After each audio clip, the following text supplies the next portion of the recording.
जय श्री कृष्णा। स्वागत है आपका सारथी त्रिशला के साथ। कैसे हैं आप लोग? जीवन में एक सबसे बड़ी समस्या होती है। एक तो समस्या वो होती है भाई जो बिना कहे बिना बोले अचानक से आपके घर में प्रवेश कर जाती है। एक समस्या वो होती है जो हम खुद उत्पन्न कर लेते हैं, और ये समस्या होती है किसी को ना बोलना। मतलब किसी को नहीं बोल सकते हम। कोई काम किसी ने बोला नहीं कर सकते, पता है पहले से बहुत काम है सिर पे, लेकिन उसे बुरा लग जाएगा, उसे हर्ट हो जाएगा या उसके साथ हमारे संबंध खराब हो जाएंगे, इसीलिए ना नहीं बोल सकते। किसी इंसान ने आपको बार बार टॉर्चर करना होता है, लेकिन उसके बावजूद भी आप उसको ये नहीं कह सकते कि नहीं, अब मैं ये नहीं कर सकता या मैं नहीं कर सकती, क्योंकि इससे मुझे भी तकलीफ होती है।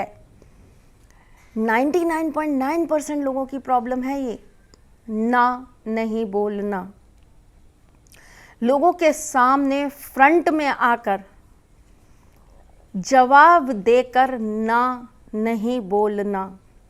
अपनी चीज़ों के लिए सही होते हुए भी नहीं बोलना। अपनी चीज़ों के लिए लड़ना, अपनी चीज़ों के लिए खड़े होना बहुत बड़ी बात है जो हर इंसान नहीं कर पाता। जानते हैं क्यों नहीं कर पाता? क्योंकि कहीं ना कहीं वो अपने अंदर डरता है।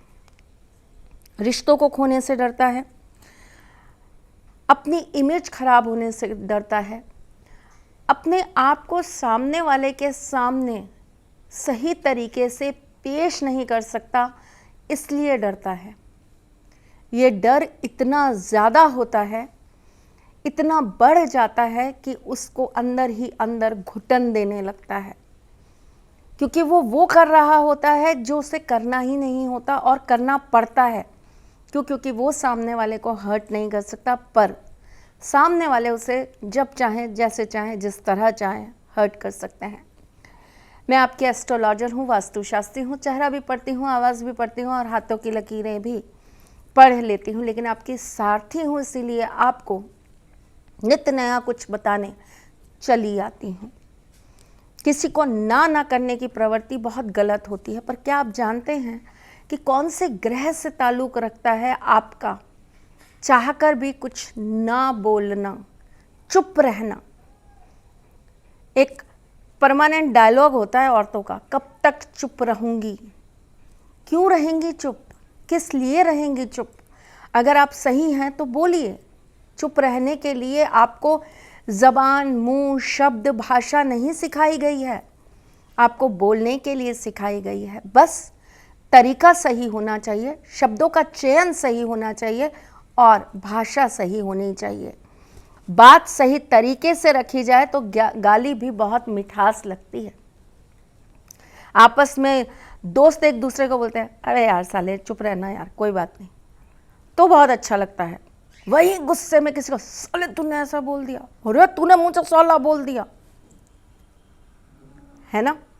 सिर्फ तरीका सही हो, भाषा सही हो और बोलने का आपका अंदाज सही हो तो गलत चीज़ भी सही लगती है।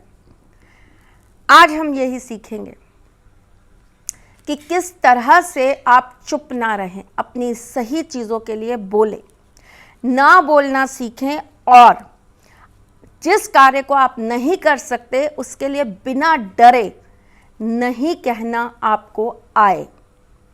चलिए भाई, तो आज हम इसी बात पर चर्चा करेंगे। सबसे पहले मंगल, जो हमारी कुंडली के अंदर हमारे आत्मविश्वास को बढ़ाने का कार्य करता है। दूसरा बुध, जो हमारी वाणी, हमारे कम्युनिकेशन से रिलेटेड होता है और साथ में हमारी बुद्धि को तीव्र करने का कार्य करता है, यानी कि जागृत करता है। अगर सपोज मैंने अभी आपको कहा, सुनो ऐसा ये काम कर दोगे, आपकी बुद्धि उस समय नहीं चली और आपने कुछ बिना सोचे समझे हाँ मैं कर दूंगी, हाँ मैं कर दूंगा। ये किसके कारण हुआ? बुध के कारण, क्योंकि बुध जागृत नहीं था और वो जागृत नहीं होने के कारण आपकी बुद्धि उस समय आपको वो सही जवाब नहीं दे पाई जो आपको सामने वाले को देना चाहिए था। यानी कि स्पष्टता के साथ आपको जो बोलना चाहिए था वो आप नहीं बोल पाए, उसका सबसे बड़ा कारण बुध बन जाता है। मंगल और बुध दोनों को अगर हमें सही करना हो, अपनी वाणी आधे से ज़्यादा दुनिया के अंदर, आधे से ज़्यादा नहीं, मैं आपको 99.9% लोगों को सामने खड़ा करके बता सकती हूँ कि केवल भाषा, शब्द, वाणी ये एक बहुत बड़ा कारण होता है हमारे कामों के बिगड़ने का, हमारे संबंध खराब होने का, तलाक होने का, रिश्ते खराब होने का, सास बहू के साथ ना होने का, ननद भाभी के साथ ना होने का, हमारे काम में हमारे अपने लोगों के साथ हमारी बार बार ट्यूनिंग खराब होने का, व्यापार खराब होने का सबसे बड़ा कारण यही होता है कि हम सोच समझ के सही तरीके से जवाब नहीं दे पाते। अगर आपके साथ भी ये दिक्कत है और इस कारण से आपके भी रिश्ते खराब होते हैं तो आप ये महा उपाय ज़रूर करें अपनी ज़िंदगी में। पहले तो अपनी कुंडली का दूसरा भाव ज़रूर दिखाएं और दूसरे भाव का स्वामी किसके साथ कैसे किसकी दृष्टि में बैठा है उसका उपाय ज़रूर कर लें। वो लग्न से तय होता है कि आपका दूसरा भाव कौन सा है। अगर आपका पहला भाव यानी कि आप मेष लग्न के हैं तो आपका दूसरे भाव का स्वामी शुक्र होगा। शुक्र होगा तो नियमित रूप से शिव जी का पूजन चालू कर दीजिए और ओम का उच्चारण चालू कर दीजिए। अगर वहाँ पर आपके लग्न में 2 नंबर लिखा है तो आपकी वाणी का स्वामी हो जाता है मिथुन यानी कि बुध। बुध अगर आपकी वाणी का स्वामी हो जाता है तो आपको गणेश जी का पूजन निरंतर रूप से करना चाहिए। अगर आपका लग्न 3 नंबर का है तो आपका जो दूसरा भाव है वो हो जाता है कर्क यानी कि चंद्रमा का घर। तो आपको शिव जी का पूजन करने के साथ साथ माँ दुर्गा का भी पूजन करना चाहिए। अगर वहाँ पर नंबर 5 आ जाता है तो अगेन आप बुध के ही उस प्रभाव में आ जाते हैं और आपकी वाणी पर जो आधिपत्य होता है वो बुध का हो जाता है। तो आपको हिजड़े को दान ज़रूर करना चाहिए और बुधवार के दिन आधा घंटा कम से कम आपको मौन धारण ज़रूर करना चाहिए। अगर वहाँ पर नंबर आ जाता है 6 तो यानी कि फिर शुक्र के आधे पत्ते में आप आ गए। स्त्री से बहुत सोच समझ कर आपको बात करनी चाहिए।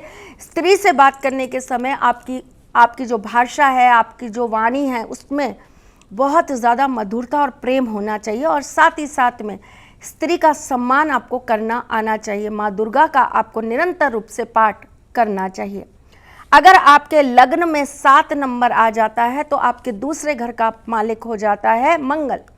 मंगल अगर वहाँ का मालिक है तो आपको निरंतर रूप से वट की पूजा करनी चाहिए और ख़ास करके मंगलवार के दिन वट की पूजा आपको, वट वृक्ष की पूजा आपको ज़रूर करनी चाहिए। अगर वहाँ पर नंबर आ जाता है आपका 8 यानी कि आप वृश्चिक लग्न के व्यक्ति हैं तो आपके वाणी का स्वामी हो जाता है धनु यानी कि गुरु। गुरु अगर आपके वाणी स्वामी का स्वामी हैं तो आपको अपने कंठ के ऊपर ये जो जगह होती है ना, यहाँ पे एक हल्का सा गड्ढा होता है कंठ पे, यहाँ पर आपको हमेशा हल्दी का या पीले चंदन का तिलक ज़रूर लगाना चाहिए। अगर आपका लग्न हो जाता है धनु तो आपके दूसरे भाव का स्वामी हो जाता है शनि यानी कि मकर। तो आपको हमेशा शनिवार के दिन सुबह 9:30 बजे से लेकर 11 बजे के बीच में आपका राहु काल होता है। उस वक्त पर आपको मौन धारण करना ही चाहिए और शनिवार के दिन आपको किसी गूंगे इंसान को आपको कुछ मीठा भोजन ज़रूर कराना चाहिए। अगर आपका लग्न हो जाता है मकर तो फिर शनि आपका मालिक हो गया, अगेन आपका शनि मालिक हो जाता है। तो शनि अगर आपका यहाँ पर मालिक है तो आपको शनिवार के दिन शिव मंदिर में जाकर ज़रूर कच्चा दूध चढ़ाना चाहिए और मौन व्रत रखना ही चाहिए, क्योंकि कुंभ और मकर लग्न के जो लोग होते हैं इन्हें गुस्सा बहुत जल्दी और बहुत शीघ्र आ जाता है। कुंभ लग्न अगर आपका है तो आपका दूसरे घर का मालिक हो जाता है गुरु बृहस्पति। गुरु बृहस्पति अगर आपके मालिक बन जाते हैं तो एक तो आप अपने कंठ पे हल्दी का तिलक लगाएंगे ही लगाएंगे, लेकिन साथ में गुरुवार के दिन आप माँ तुलसी का पूजन ज़रूर करेंगे। अगर आपका लग्न हो जाता है मीन, तो आपके दूसरे घर का जो स्वामी होता है वो हो जाते हैं मंगल देव, यानी कि आपको हनुमान जी की पूजा करनी चाहिए। और साथ ही साथ में आपको मंगलवार के दिन गुड़ और चना गाय को ज़रूर खिलाना चाहिए। देखिए, आपकी वाणी का बहुत बड़ा संबंध होता है आपके धन के साथ, आपके वंश के साथ, परिवार के साथ, क्योंकि दूसरा घर जो होता है वो केवल आपकी वाणी नहीं होता है। दूसरा घर होता है धन, दूसरा घर होता है आपका वंश, आपका परिवार, आपके अपने लोग, आपकी अपनी गृहस्थी। तो आपको अपनी वाणी के साथ साथ अगर इन सब चीज़ों के ऊपर भी अपना आधिपत्य रखना है, सबको अच्छे से प्यार से बांध के रखना है, तो आप इन चीज़ों का ध्यान ज़रूर रखेंगे और ये कार्य आप ज़रूर करेंगे। जिन लोगों के पास कुंडलियां नहीं हैं वो अपने हाथ को दिखाकर ये चीज़ देखें कि उनके दूसरे भाव में क्या, किसकी पूजा होनी चाहिए और उनका स्वामी कौन होना चाहिए। चलिए भाई, आज के लिए बस इतना ही। मैं फिर आऊँगी कुछ नया, कुछ अलग, कुछ अद्भुत लेकर। तब तक के लिए मुस्कुराते रहिएगा, रिश्तों में मजबूती बना के रखिएगा, अपने साथी के साथ यूँ जुड़े रहिएगा, प्यार देते रहिएगा, प्यार लेते रहिएगा। ख्याल रखिएगा अपना और उनका जिनसे आप प्यार करते हैं। मैं जल्द आपसे मिलने आऊँगी, तब तक के लिए जय श्री कृष्ण। विधाओं जैसे परछाई एवं लफ्ज के अध्ययन से अपनी सटीक भविष्यवाणी और पूर्वानुमान के लिए विख्यात हैं। अपने उपायों द्वारा लाखों लोगों का जीवन संवार चुकी मां त्रिशला लगातार 2016 से ज्योतिष विभूषण अवार्ड प्राप्त कर रही हैं। साल 2018 में उन्हें उत्तराखंड के मुख्यमंत्री त्रिवेंद्र सिंह रावत ने ज्योतिष विभूषण अवार्ड से सम्मानित किया था और साल 2016 में उन्हें राजस्थान में बेस्ट एस्ट्रोलॉजर के अवार्ड से नवाजा जा चुका है।